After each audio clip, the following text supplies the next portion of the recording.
ছাত্র দলের মধ্যে নিষিদ্ধ ছাত্রলীগের প্রতিচ্ছবি ফুটে উঠবে তা আমরা কোনোভাবেই কামনা করি না। চাঁদাবাজি দখলদারি দেখে বোঝার উপায় নেই যে দেশের কোনো পরিবর্তন হয়েছে। তা একটি ছাত্র সংগঠনের নব্য পেশিবাদ হয়ে ওঠার ধারাবাহিকতারই অংশ বলে আমরা মনে করছি। আপনারা জানেন, ঐতিহাসিক জুলাই অভ্যুত্থানের মধ্য দিয়ে স্বৈরাচার শেখ হাসিনা সরকারের পতন হলেও নেতিবাচক রাজনীতির চর্চার অবসান এখনো ঘটেনি। দুঃখজনক হলেও আবারও কিছু ছাত্র সংগঠন সেই ফ্যাসিবাদী ছাত্র রাজনীতির সংস্কৃতির অবতারণা করছে, যা জুলাই গণ অভ্যুত্থানের স্পিরিটের সম্পূর্ণ পরিপন্থী। প্রিয় সাংবাদিক বন্ধুগণ, সহস্রাধিক শহীদের জীবন এবং অগণিত আহত ও পঙ্গুত্ববরণকারীদের ত্যাগের বিনিময়ে অর্জিত সম্প্রীতি ও একতার বাংলাদেশে মানবিকতা, মূল্যবোধ, নাগরিক অধিকার, সুস্থ সংস্কৃতি, সন্ত্রাসমুক্ত, ন্যায় ও ইনসাফ ভিত্তিক সমাজ প্রতিষ্ঠা করা সকল নাগরিকের প্রধানতম কর্তব্য।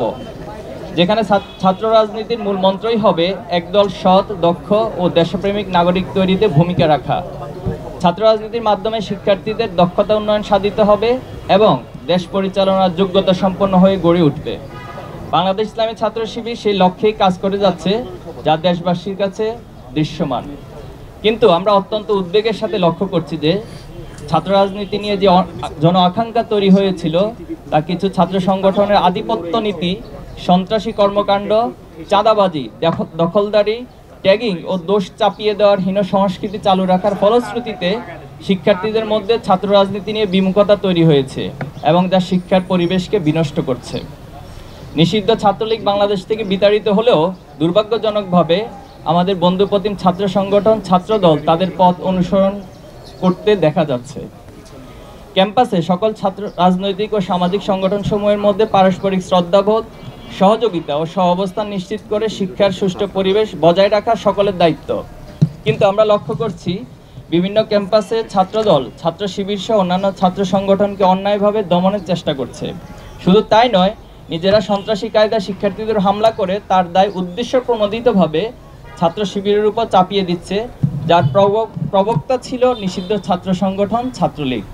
শুধু তাই নয়, কুয়েটের ঘটনাকে কেন্দ্র করে ছাত্র শিবিরের সম্পৃক্ততার মিথ্যা বক্তব্য দিয়ে দেশের বিভিন্ন জায়গায় বিক্ষোভ করা হয়েছে। খুলনার শিববাড়িতে তাদের মিছিল থেকে একটা শিবির দর দৈরা জবাই কর স্লোগান দেওয়া হয়। এমন ভয়ঙ্কর হিংস্র স্লোগান আমরা ছাত্রলীগের মুখে ইতিপূর্বে শুনেছিলাম। কিন্তু ছাত্রদলের মধ্যে নিষিদ্ধ ছাত্রলীগের প্রতিচ্ছবি ফুটে উঠবে তা আমরা কোনোভাবেই কামনা করি না। সারা দেশে শত শত জায়গায় চাঁদাবাজি দখলদারি দেখে বোঝার উপায় নেই যে দেশের কোনো পরিবর্তন হয়েছে। অপরাধীদের হাত বদল হয়েছে ঠিকই, কিন্তু অপরাধ আগের মতোই চলছে।